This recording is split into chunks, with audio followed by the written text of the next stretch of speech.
this hall with candles of remembrance to all who contributed to the victory in Europe and those that protect our freedom today. Our first candle will be lit by Perry Kerr of the 466th Bomb Group. Please light your candle. This candle remembers those who served in support of the gallant flyers. Headquarters personnel had the tough job of selecting targets as well as choosing those who would bomb them. Ground crews put in many long hours to keep the planes ready to fly and to prepare those for their missions. They also spent anxious hours waiting for their planes to return.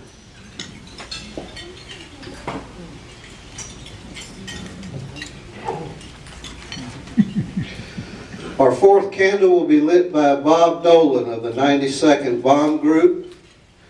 This candle shines brightly for the 26,000 brave airmen who once were prisoners of war in a dark era of their lives. They survived the downing of their aircraft only to be placed in dismal enemy stalags. We salute those survivors for their perseverance and valor in the face of the enemy. We also remember those who evaded capture because of the bravery of the local populace who we can never forget, and Bob was a prisoner of war in Stalag Luft III. In closing, those who were there in World War II we will never forget. They pass on their saga to a new generation. Their words become the words of the next generation as they carry the torch of remembrance from those gallant days.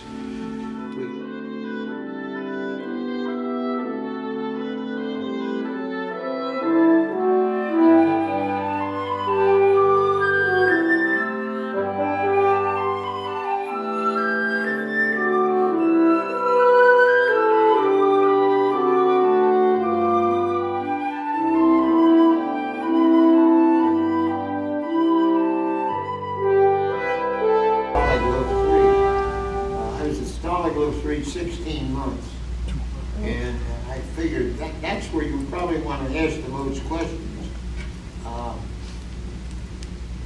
We were there, I was there until January 29th, January 27th, 45, when the Russians were coming, and there were three rumors going around. First, the Germans are just going to kill us all. Well, that wasn't really a rumor. Hitler ordered all the Luftgangsters killed. The second rumor was the Germans are going to just pull out and leave us here for the Russians. We didn't want that either. The third rumor was they're going to march us out of here. And, this camp was not that old. I was prisoner number 2,555 in October 43. By the time the Russians were coming, there were 9,000 of us. All quite a few nationalities, mostly Americans. We walked out of there, and we walked about 54 miles in a blizzard. They finally put us on trains, took us down to Stalag 7A at Moosburg, which was now run by the Gestapo, and it was all French, German, Russian, Polish, English, American.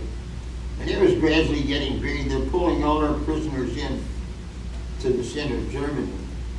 And April 29th, 45, Blood and Guts Patton came in and liberated us. I have a lot of stories to tell, but I think if you have any questions about Stalag Luft III or The Great Escape, the movie, I'll open it for questions. I hope you have some questions.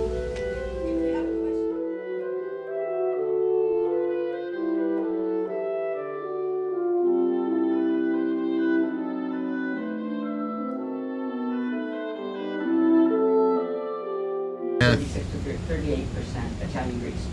He said now, when he first addressed the camp was a shambles. They'd been occupied by British non-coms, and they had just literally, it was He said, we're going to clean this place up, he says. Canadian. And when we get razors, you will shave, and you will get your haircuts. And so then a couple of wise guys had to have Don Eagle haircuts, you know. 38% But Southern Europe. we'll treat it just as if it was an American camp in the United States.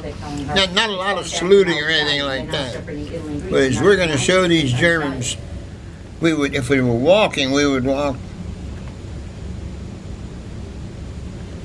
about, the first man would be maybe 150, 200 feet ahead. So if he would stop, if he would could duck into an alley or something.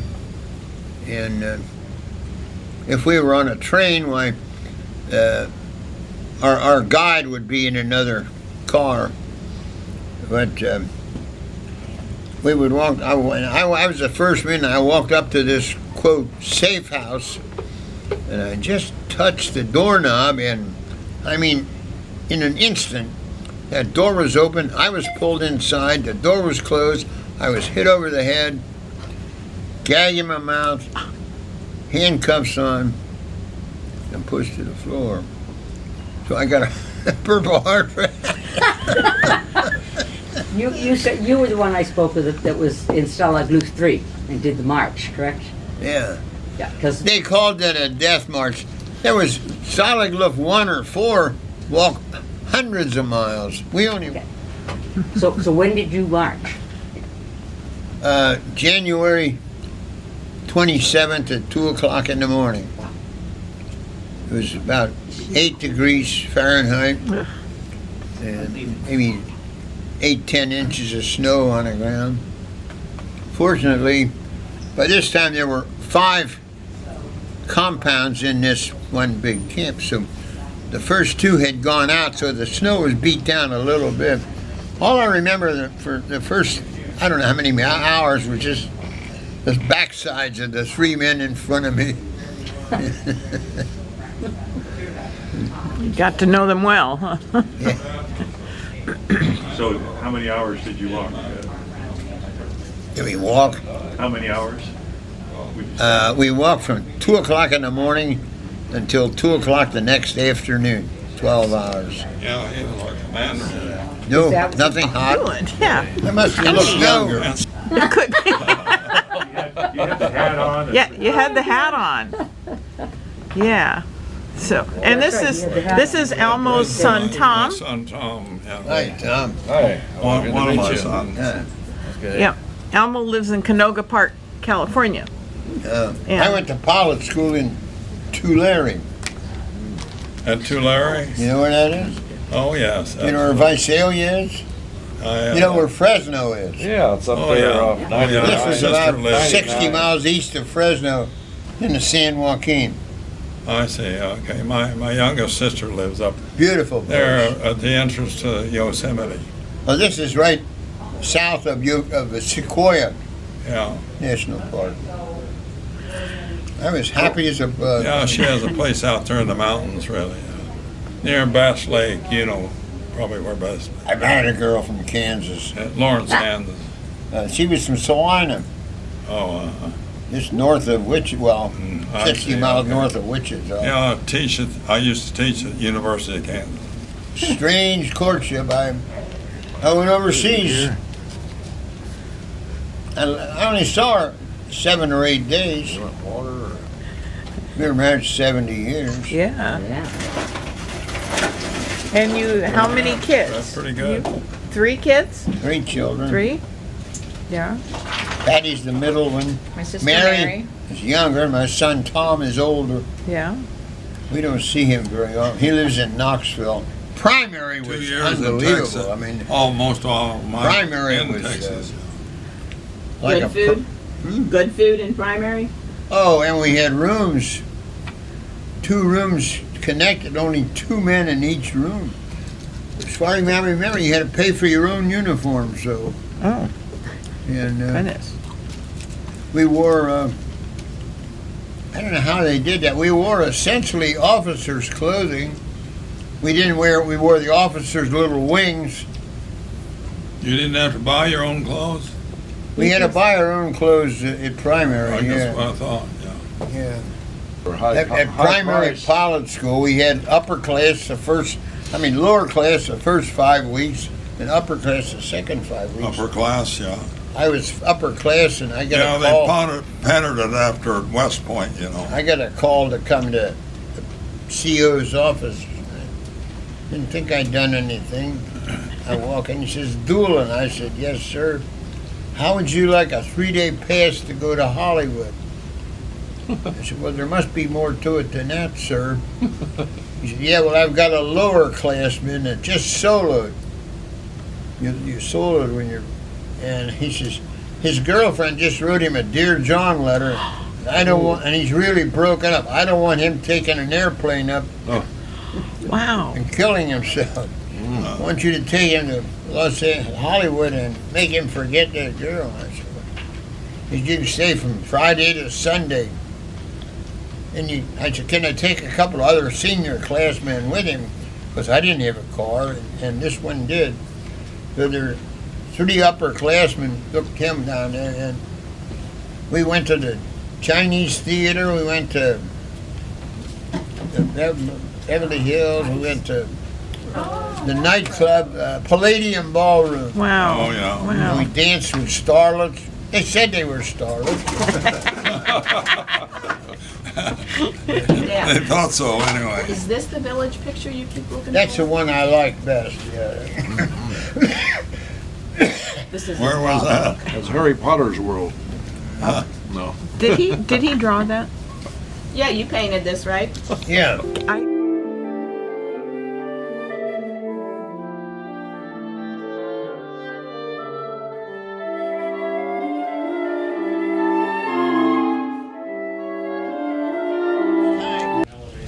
You would mark on there which way the wind, you had a wind indicator, you'd mark on there which way the wind was blowing. And when the two of them, when you got both of them on there, it showed you what correction you had to make, left or right. Okay.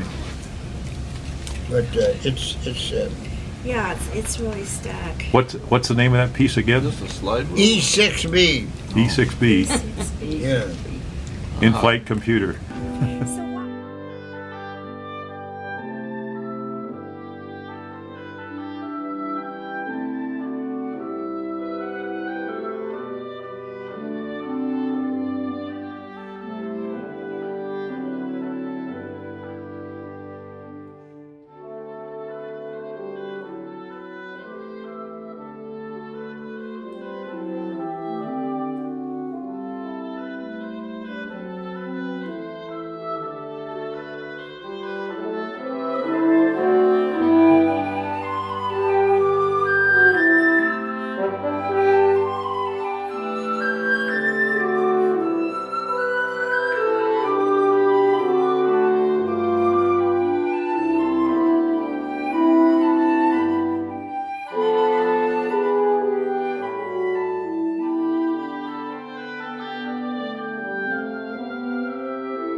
And what they did, there's 52 cards and 2 bicycle or aviator, and 2 jokers. 56 cards, 7 by 8, printed on a sheet. So they printed them. Then they had to devise a real thin paper to put the pictures and the pips numbers on. And then they cut them up into a deck. And then we got them. Each deck had if it was a map in that deck, the tax stamp was at a 45-degree angle. So we knew then you take that one and soak it in water, and the overlay comes off. It consists. Oh my. We put them together like a jigsaw puzzle. Then we can make draw maps. Isn't that cool? We even Wow. And how was that conveyed to you that you could do that? That's how to recognize which. we had a millions of.